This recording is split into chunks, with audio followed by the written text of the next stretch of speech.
Salut jeunes pousses, c'est Tom le jardinier. Cette semaine, encore une fois, on se retrouve ici à Courcelon, au verger fleuri. Cette fois, on va être dans le verger, comme promis. On va planter un arbre fruitier à haute tige. Planter un arbre fruitier à haute tige, c'est déjà une niche écologique pour l'environnement. Et en plus, ça te fait de jolies fleurs et tu peux même avoir de belles récoltes. On va faire tout ça en vidéo. Merci Sylvie de m'accueillir. T'as donc choisi un cerisier aujourd'hui. On va planter ensemble pas à pas. Pourquoi tu as choisi déjà un cerisier? Alors bonjour Tom, merci d'être venu nous voir aujourd'hui. J'ai choisi un cerisier parce qu'en fait j'en ai pas. J'aimerais tenter cette essence une fois. Ça marche.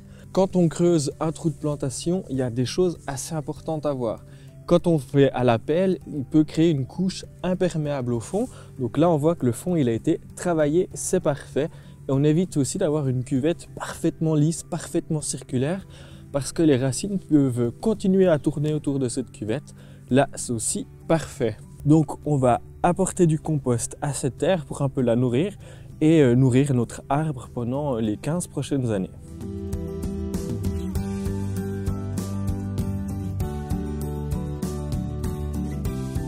Ici, une chose importante à faire, c'est de recouper où les racines ont été arrachées.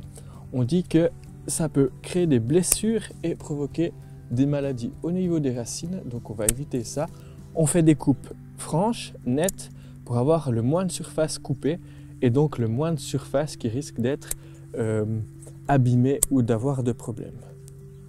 Donc là, je vais faire un pralin. On en trouve dans le commerce, mais on peut en faire tout simplement chez soi. C'est de la terre avec un peu d'eau, on peut rajouter du compost ou de la bouse de vache pour venir englober toutes les racines et comme ça, ça garantit la reprise des végétaux.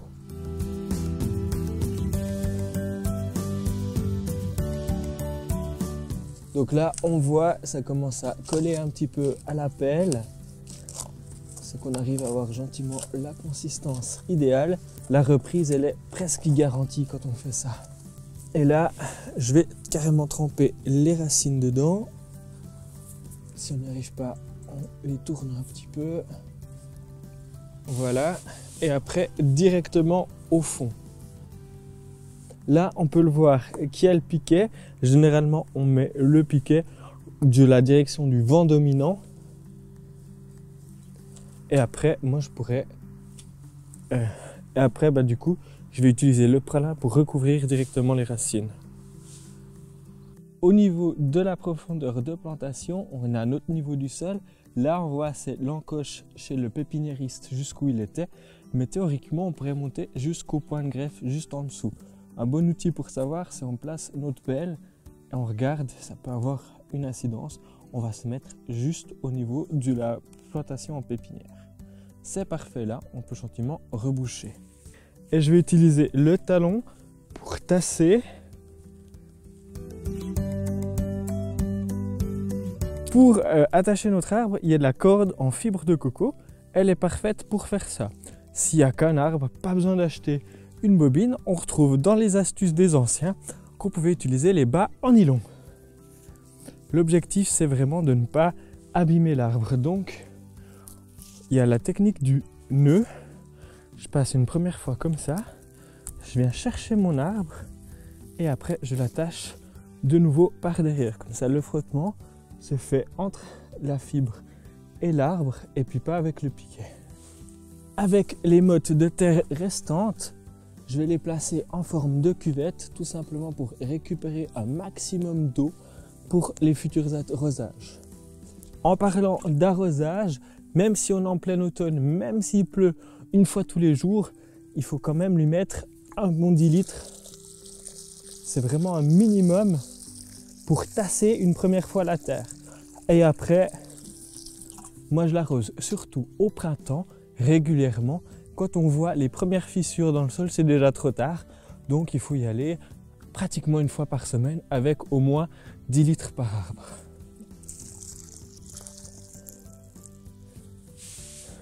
Une astuce, c'est qu'on a souvent des rongeurs dans nos vergers.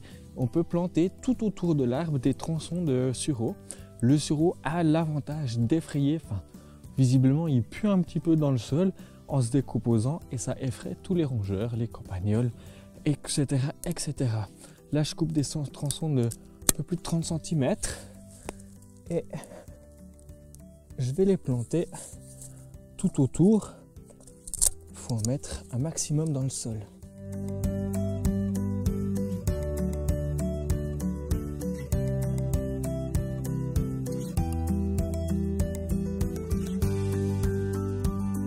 Je les plante à l'envers parce que le sureau il se bouture aussi en automne et comme ça on est sûr qu'il ne va pas prendre racine.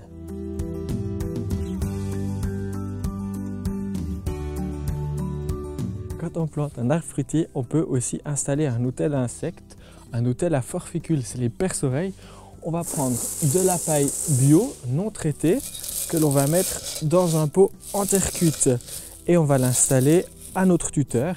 Ici, c'est un tout petit peu tôt et puis l'arbre risque de bouger pendant les 10 à 15 premiers jours. La terre va se tasser, donc on ne va pas l'installer tout de suite, mais c'est un joli refuge pour ces insectes et ils sont carrément inoffensifs pour l'arbre et c'est des chouettes aides pour le jardinier.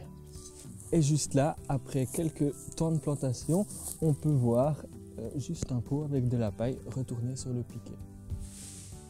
On le voit, l'arbre il a ici 3 charpentières et sa branche principale, celle qui va faire l'axe. Je ne vais pas les tailler là tout de suite, mais on va les rabattre au début du printemps sur un œil qui part vers l'extérieur. Et l'axe, on le fait une fois vers l'intérieur, une fois vers l'extérieur pour qu'il soit bien droit. Il faut faire quand même attention, c'est aussi des nichoirs à oiseaux, pas qu'ils cassent nos branches. Donc on peut quand même rabattre ici un petit peu pour consolider la taille de la branche. Ces branches-là sont aussi des formidables endroits où on peut prélever les bourgeons pour greffer nos arbres pour l'année prochaine. Voilà Sylvie, on a planté le cerisier ensemble. Je pense que tu pourras récolter des cerises dans 5 ans. Ouais, j'espère, j'y compte Il faut bien. un petit peu de patience tout de même. D'ici là, comme je t'ai dit, bien l'arroser régulièrement pour que l'arbre y reprenne. Et puis au printemps, aussi surveiller les arrosages. Avec ce dérèglement climatique, on a des printemps de plus en plus secs, donc vraiment les surveiller. Et puis tout devrait bien se passer. D'accord, merci beaucoup. Voilà, tu sais maintenant tout sur la plantation d'un arbre au naturel. On se retrouve tout bientôt pour une prochaine vidéo. D'ici là, bon jardinage. Ciao, jeune pousse!